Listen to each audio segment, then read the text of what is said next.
VIC ریہیبلیشن centre GR colony میں بچوں کو بہت صاف ستھرے طریقے سے ماحول کے اندر لنچ دیا جاتا ہے، جس کی پیکنگ بہت اچھے نمونے سے کی جاتی ہے۔ بچوں کو ٹیبل پہ کھانا دیا جاتا ہے، بچوں کو پانی بھی وہیں موجود ہوتا ہے اور بچوں کا واش روم بھی وہیں موجود ہوتا ہے تاکہ بچوں کی کوئی تکلیف نہ ہو۔ VIC ریہیبلیشن سینٹر میں بچوں کو اچھے طریقے سے پڑھایا لکھایا اور کام سکھایا جاتا ہے، اور آگے چل کے ان کو یہ تربیت دی جاتی ہے کہ آپ کسی کے محتاج نہ بن سکے۔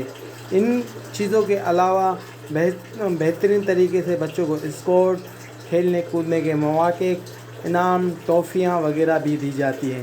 ان بچوں کے لیے خاص طرح کے ٹیچر ہوتے ہیں جو ان کو science language, braille teacher, physiotherapist, music teacher, drawing teacher, جو مل جل کے ان بچوں کے ساتھ خود بھی کام کرتے ہیں اور ان بچوں سے بھی کام سکھاتے ہیں، اور اسٹاف ان کا بچوں کا بہت خیال رکھتا ہے۔ یہ سارا اسکول انہی بچوں کے بدولت چلتا ہے۔